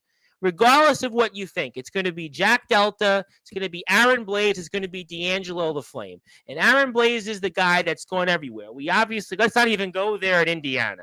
We've seen him in other promotions. He's got his own promotion, and he's here, and he's got a lot of success under his belt. And, he's still only 19 years old, and he's traveled more than some will ever travel. And, it should be natural, I think, if you're a fan of wrestling or if you're a wrestler yourself, to want to wrestle Aaron Blaze. Because to me, as far as I know, as you know, I talk about every promotion on this platform just about. And to me, if you're wrestling anywhere, on your bucket list should be to wrestle Aaron Blaze, that he's the headline in the main event. And I think a lot of people would probably like to see that match. Now, you're on the top of your game. You're the only Triple Crown winner. Aaron Blaze has wrestled in state after state, and he's crushed it. He's killing it right now. And, I think I would like to see that just as a wrestling fan in general. Oh, yeah. I mean, the one that has been in UWA the longest versus the veteran across state lines. He's 19 and a veteran. I mean, think about it. He's 19 and a veteran. I mean, this is the most interesting thing that, I've ever seen. And I love Aaron, by the way. I love his ring ability. Yeah, I'm biased. I got to be honest. I'm biased because I speak to Aaron regularly. And he came on this platform. And you know why I'm biased also? Because Aaron's the reason, really, I'm talking to you. If it wasn't for Aaron, I wouldn't be speaking UWA. And it's really because of Aaron. I'm connected to a lot of these people. And I knew Aaron in his stint in Indiana. And I knew what he could bring to the table. And I would love to see Aaron wrestle the best of the best. And if you're one of the best right now in UWA, I think it's a no-brainer that you should want a match with him. And obviously that's up to E.T., ironically, of all people. Ironically, E.T., the man you retired, that's up to him. Man, all I'm going to say, anytime, anywhere, Blaze, anytime. Well, I think I got some comments from that because, first of all, Mr. Blaze would like to say, Chase, I wasn't even in my ring gear and I still slayed you. Half the effort. You don't want smoke from him now. But ironically enough, the man you retired said, if you want that match, you'll get it. Would you want that match? Oh yeah, definitely. I would love nothing more than to put Blaze in his place so he does not bring up the fact that, oh, I beat you twice in your debut. I would love nothing more. Hell, if you want to sweeten the pot, Blaze, we could put both of our titles on the line. Ooh. You can put your title on the line. I could put mine. Any stipulation, I'll let you pick it. Doesn't that make you a Grand Slam champion? At that point, yes, it would. So you'd be the first Triple Crown and the first Grand Slam winner, huh? Exactly. And a lot to offer there, a lot to consider. And the first dual champion if I win. It's a lot to ponder there. And why not? Maybe you could say, quote unquote, it's the outsider versus the insider. You're the company man, and Aaron Blaze is a traveler. You know, he's here, and who knows how long he'll be here. So maybe you have that also added motivation. Exactly. Okay, well, you know what? He already said he's at his place, top tier talent at the top, and we'll have to see. If I'm not mistaken, top tier talent. All right, we'll for other side of wrestling of the backyard, yes, but for UWA, this title came before the Heritage, so I'm above you. And there's the actual proof of you and your championship wins. Yep. And I wanted to ask you in the remaining time a few things. First of all, speaking of winning the world title, what was that feeling in your career winning the World Heavyweight Championship? At that point, I felt like I've done it. Like that one got brought to me last second. Mm-hmm. Like I didn't know that I was going to win, especially in a scramble match. That was a weird match, by the way. But to sit there and turn on the fans, basically become this heel. I didn't really get to bask in it as much as I wanted to, but definitely the next day, once it's settled in that I'm now the face of the company. A big responsibility. Yeah, it was knowing that you are the target, that everyone is coming for you. It kind of put a smile on my face because I knew that no one could beat me until CJ came back. Well, CJ's been champion now for 1 year, and I mean, what a historic run he's on, and he's here on June 16th. I mean, CJ, that's breaking news. CJ is going to be here June the 16th, and I mean, he doesn't speak much. So the fact that he's going to be here, he's going to probably address you. He's going to address the future of the Mafia. He's going to address Aaron Blaze and his own wars when Jack Delta was here. And he's going to pretty much say whatever he wants. And I'm certainly not going to say anything to get in his way, but just say, ask the questions and let him answer. Oh, yeah.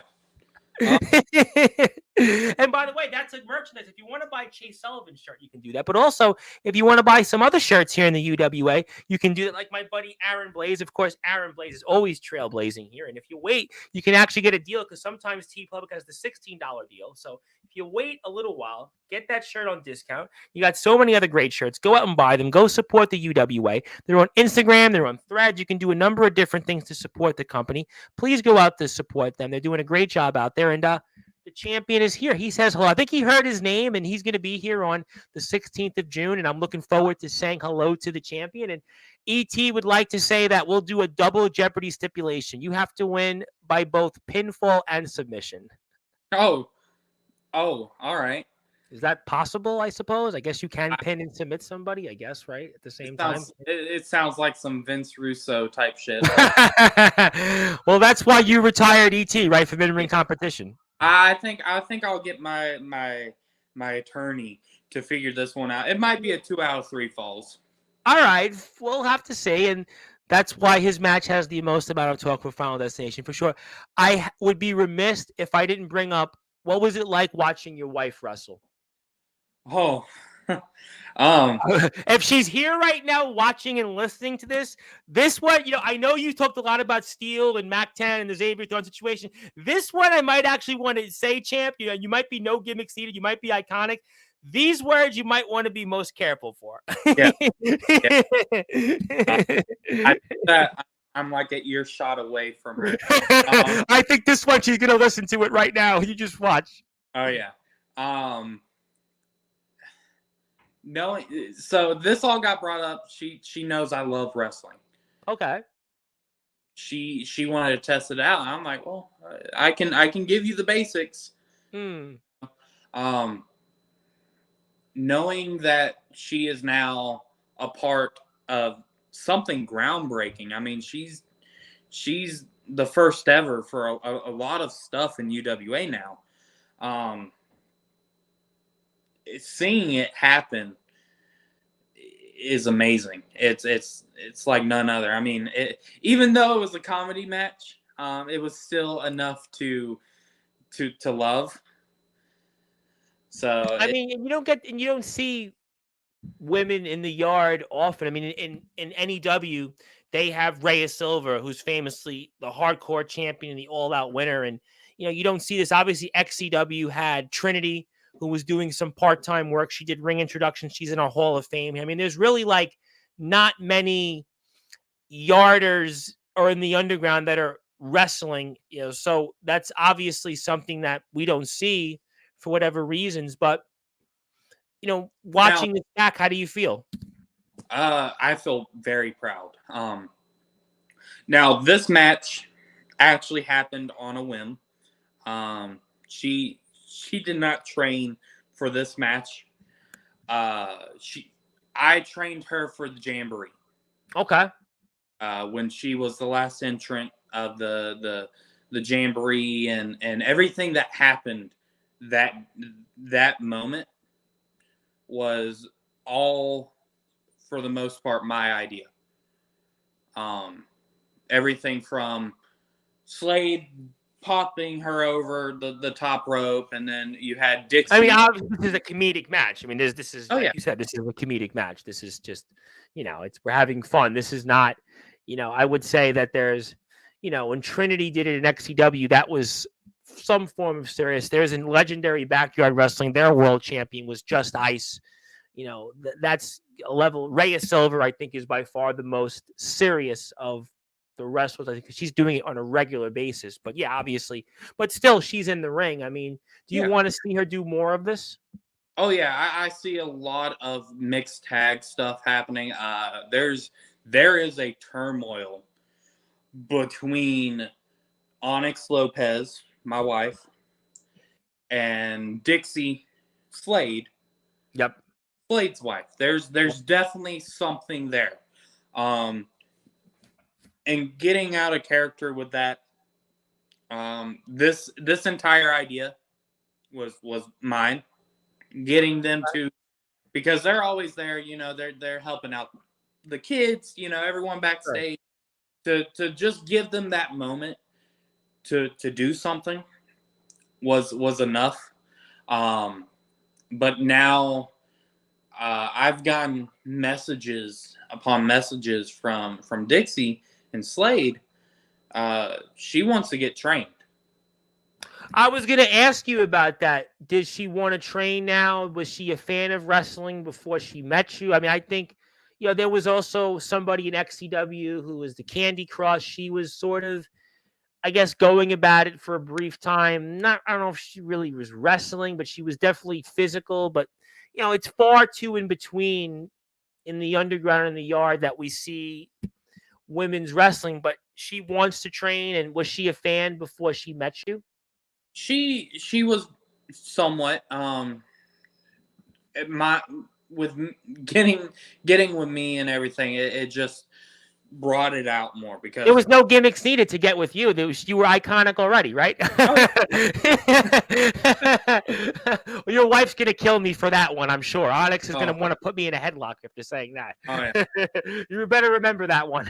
No. But yeah, they're wanting to train. We're helping them out as much as possible. So I would stay on the lookout for the first ever women's match in UW. Ooh, This interesting. and Okay.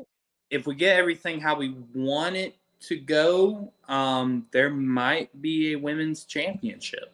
We don't see that very often in the underground in the yard. That's a very interesting development there. We're going to take this off the screen and I mean, you know, we got what we got Dixie, we got Onyx, we got the Eagle. The Eagle's yep. in the women's division, so even though he's scared of women. That, Well, that's his certainly decision. Et wants to say it is basically you have to score a pinfall and score a submission to. Thank you for the clarification. So you need to get a pinfall and a submission. So it's all right. basically I know I might be throwing myself under the bus here, Mr. ET, but do you know my track record with submissions? I've only ever tapped out once in my entire career. well, I think maybe that's his way of saying thank you for retiring me. I don't know. I don't know, but I'm sure Mr. Blaze would like to say I'm sure something different. And I agree. Onyx is tough. She deserves some more serious matches. I reckon. I agree with you, Jake. Oh yeah. And how's it going? I'm great. I mean, how are you doing, CJ? I mean, how are you doing? How is the Midwest Mafia doing, CJ? I think I'm going to talk about that with Dalton Skull next weekend, and you're pretty happy about that, right? How's your back, CJ? Ooh, I actually have a sort of a Midwest Mafia question for you. I brought this up on Jake's show last week. I have to ask you: is it me or does not Sammy Slade look like Buddy Murphy? Yeah. I went to our chat because everyone has their own chat. I'm sure he's like really. I'm sure Sammy Slade right now I'm sure he's mad at the Mafia right now. Another one that's like, add him on the list of people that is upset with me. I have no doubt that he's on the list right now, mad at me. I went directly after that comment, got a picture of Buddy Murphy off of put in the chat, and I said, "What did he say? I love to know. What did he say?" I said, I'm gonna tell my kids this is Sammy Slade, and then like, fucker. And I was like, I'm giving you props. You're with Rhea Ripley, all right?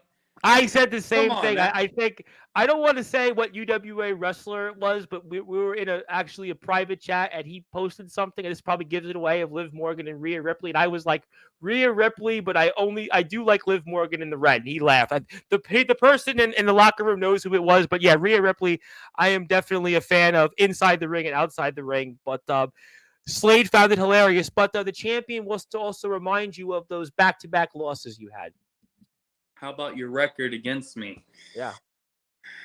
Not doing too good, but at least my tag team is still good. Mine's not crumbling as much as yours. But he could say he has the World Heavyweight Championship for a year that you used to hold. 60 days, 66 days or something like that now? 64. No. Close. I want to say it's almost 370. Yeah, I want to say it's over a year. That's what that's what I was saying, Too, so. Well, I'm sure that's why he's able to say what he wants and yeah. And ask CJ about the Twix bar. Well, do we save that for when he's here? Should I save that? Okay, save that. So I'll save that here. But I just want to put it out there. For if you're a Twix fan, I'm disappointed that I can't find peanut butter Twix anymore. I used to be a peanut butter. I used to be a peanut butter Twix fan, and I was a fan of they used to have the white Twix. You ever have like the white bar? It was instead of the chocolate, it was the vanilla. They don't carry them no more. You just got the regular Twix. So but I'm not a big candy guy to begin with, but I was a very, very fond of the peanut butter Twix. So somebody now is going to, use that against me, I'm sure. But 2 members got fired from your group. Yeah. But at least mine's not crumbling as much as you. You beat up your own tag partners. I've only done that once. You've beaten them up a couple times. He wants to know, though, how's your group doing? Oh, how's my group doing? Yeah, he asked that question. Right now, pretty good. Pretty good. I mean, we got this title right here, so and potentially might have the Infinity Tag title soon, and the Heritage title. It's going amazing. It's going amazing. He could say, though, that he does have the world title still. Does that mean anything to you? Right at this moment, no. Okay. Just because my eyes are set on retaining this and focusing on this. He can, once the time comes, I can go for the heavyweight title again. But the thing is, we made a pact when the 3 Stages of Hell match happened that I wouldn't face him as heavyweight champion if I lost. I see. So, props to him, but the Southern title, trust and believe me, I'm going to make this better looking than your entire heavyweight championship reign. Sorry. Ooh, he's been champion for a year plus, and he's going to be here on June 16th to talk about that. I believe we were looking at 8 o'clock Eastern time, but we can play around with the time because Dalton Skulls is here next Saturday. We'll have another announcement for that for sure. In the interest of time, let's go to a couple of final thoughts here. First of all, what would be final words potentially to Commissioner E.T.? Sorry about your damn luck. Okay, interesting. That was rather clever. Would you have any words for JD Mercer should he want more smoke from you? JD, I mean, we've already been through a no DQ match. We've already done this. We already know what the outcome is. Getting blindsided by a chair, I think that is the worst decision of his life. He should definitely reconsider going against me because the second time around is going to be the same outcome. Just this time, he's going to be more bloodied and bruised. Fair. Okay. I've done it before. We go back to 3 Stages of Hell match. Yeah, you've got history. No question. You mentioned him already as part of your hit list. I mean, your victories. I mean, I got that. So, okay. So you obviously answered that. What do you want to say? Should ET actually make this match between you and the headline Aaron Blaze and a champion first champion and a pinfall and submission is where the winner takes both titles? What would you want to say to that? To be honest, like I said at the beginning, he doesn't make my matches. I make my matches. So I'm booking the match either way. It's whether ET likes it or not. You'll just have to wait and see when it's going to be. Because I'm only in it for that title. I'm only in it when I want to be in it, not on Blaze time. And I believe this is your tag team partner. Am I not wrong on that? This brother comes home soon. So I guess then anything you want to say toward him that I should be expecting or looking forward to most? Anything? Look, he's almost like me. Very honest, very, very. Well, I be honest. You did a fantastic job tonight. You honestly, I enjoyed it with you a lot. You're going to get the 110%. That you're expecting from. But you gave me only 109%. No, I gave what? You gave 110. Let's get into Steiner math here real quick. My math isn't very good, so I don't even think Steiner math would still work. But I'm really, honestly looking forward to all things UWA, and let's please support them on so many platforms. I've been putting up links throughout the show tonight, but I want to put this up here before closing thoughts here. And CJ says cap. I think he was capped with that. I'll be the referee then. When you're all ready, let me know. And Mr. Blaze will be here toward the end of June. We're going to put him actually in the Sportswire Radio Hall of Fame. So maybe by then we'll have an announcement on that. So I'll certainly be sure if the headline's here and we actually get that match, I'll talk with him about that. Let me ask you then, before I get to closing thoughts, 2 more things. What do you want to say to anybody that hasn't watched UWA on why they should watch first? For people that haven't watched it and should watch it, look, you're missing out. We're doing something here that truthfully it's groundbreaking. We've got the confidence, we got the momentum. Definitely a equivalent in the Tennessee backyard wrestling. realm or territory. It's a amazing show. It will have you on your seat. It will have you laughing. It will have you even crying sometimes. Well, I think we saw, E.T. was crying. I mean, we saw, the embrace of Hal and Blaze. We saw that emotion. We saw the emotion of what happened in the main event. So there's definitely a roller coaster of emotions in Final Destination 3. I mean, we definitely saw all of that here. I mean, there's no question at FD3 we got all of that. No question. Yep. Okay, well, so we'll certainly see about all that. And let me ask you one more question, your final one here. I mean, obviously, we'll see CJ. I'll save some of that. We got a lot of these guys coming on here. I'm looking forward to all that. But what do you want to say to anybody out here tonight for your closing thoughts? I truthfully want to say that anyone that is thinking about being in wrestling, that is thinking that they cannot do it, that they don't have the ability. You never know if you don't try. I'm sitting here. I was the kid that sat alone at the table. I was the poor kid. I was the one that always got picked on, and wrestling was my everything. Just get out of your comfort zone. That's the only way that you'll learn. Sit under those learning trees. Learn every ounce that you can. And one day, I would love to see anyone in WWE or wherever you want to go. Just make this possible. Step out of that comfort zone. Be who you want to be. Okay, before we get to closing thoughts, I don't want to do this unless you tell me to. Xavier Thorne heard some of the things that you said. You don't have to speak. Whatever you want to do. You've been very accountable from your end. What do you want to do on that? He has messaged me and asked about it. I truthfully, it's what's done is done. Okay. It's always going to be the hard feelings. I think right now it's better if there is not any contact. I mean, what's said is said. What's done is done. I respect whatever decision he makes, but I have my own personal opinion on it, and I stick by that.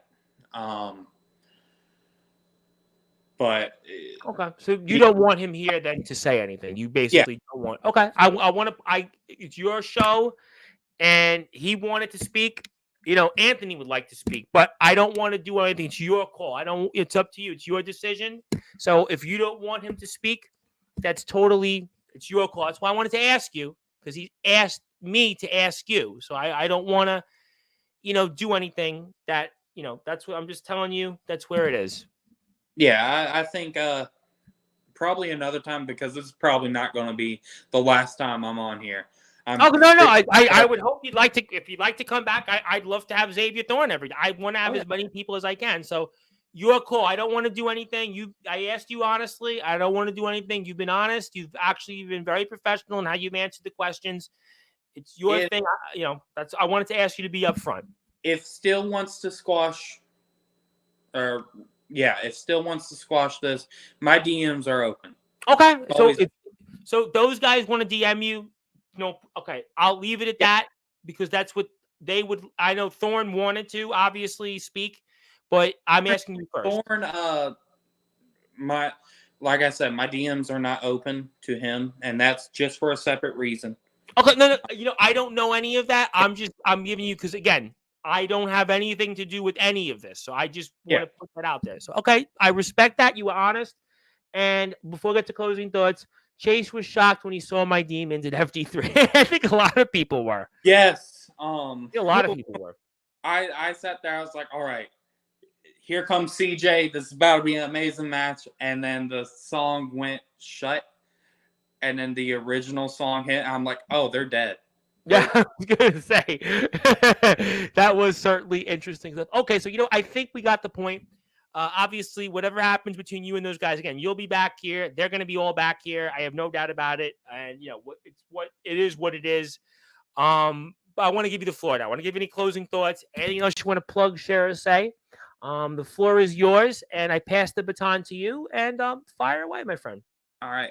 First and foremost, I want to thank Reverend Tom over here for allowing me to be here for the first time to get what I wanted to say out and to give my side of everything and what I know. Not only that, I do want to plug UWA. Absolutely. I'm the bad guy right now. It's still a amazing place Yes. to be. I wanna give a shout out to Skull, to CJ, Jake, especially Jake. I'm very excited for Skull, by the way, coming on. Oh, yeah. I mean, I'm very excited about that. Dude is amazing. Not only that, check out FCW. They actually own partial of my company, IGPW. Yep. Check out that. And we can see IGPW on YouTube as well, correct? YouTube and Instagram. Okay. And we'll see stuff upcoming for that as well. That's mainly FCW, so it's whatever they want to Fair. get. But yeah, check out everything. Check out UWA. That's the main thing. I got it right there in front of me. Yep. Check it out. I appreciate the time. I appreciate allowing me to do this. This is my first time doing it. I love it. That was great. Now, we got a lot of comments, a lot of people. I know, obviously, you got to address some things. We talked a lot about current events. We talked about your career. And, that's what we do on Sportswire. And I think that it was a very enjoyable interview. And you've got that championship still. I'm looking forward to Dalton here next Saturday. We've got CJ the weekend after. And, we've got Tristan right after that. So we have a lot of, great talents here. And, I want you guys to be here. Gotcha. And also, if you don't like me being champion and you don't like seeing my face here in UWA, well, I got one thing to tell you. Sorry about your damn luck. Oh, well, ET found that out firsthand. We'll see if the likes of JD Mercer again will find that out. Aaron Blaze, the headline. Will Jake Howell find that out again? Will maybe even CJ down the road? And obviously, I agree. Much love to our friends in the UWA, and you can follow them one more time on all platforms right here. And this was Chase Sullivan, who you can also follow on Instagram. Simply very short, simple to the point. There is no gimmicks needed, and that's his platform. That's where you can catch him. He is definitely iconic. He had an iconic appearance here tonight on Sportswire Radio. This is his story. We're sticking to it, and he is definitely a part of all Wrestling Matters here. And as the greatest interviewer from underground and backyard wrestling today and of all time, you definitely did a good job. I'm looking forward to you being back on here in the next, few weeks and after what some of these guys and the rest of the company will have to say. And we'll definitely do it again. And congratulations to the missus being out there and getting a win. I have to make sure you give a shout out to the missus because she will hear this. And congratulations, my friend. Thank you for all you do. We'll see what you do with this championship and continuing your success. And I'm looking forward to seeing what you guys have coming up here. And, we'll look forward to the future. No doubt.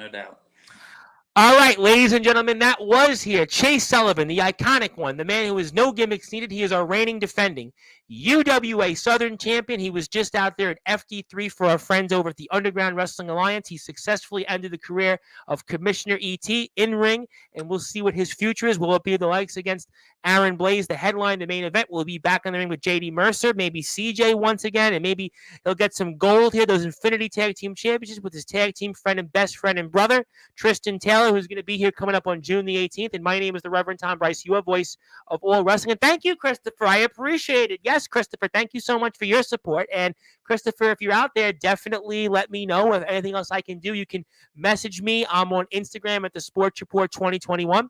I'm at Facebook at Tom Bryce at Sportswire Radio. I'm also on X now. It's not Twitter anymore. It's X at the Thomas Bryce 2017. So message me any questions, any suggestions, please let me know. And I thank you so much, everybody, for tuning in. And we will definitely speak soon for sure. And please support the UWA. Good morning, good afternoon, good evening, wherever you are. On the number one global radio station that is Sportswire Radio, where all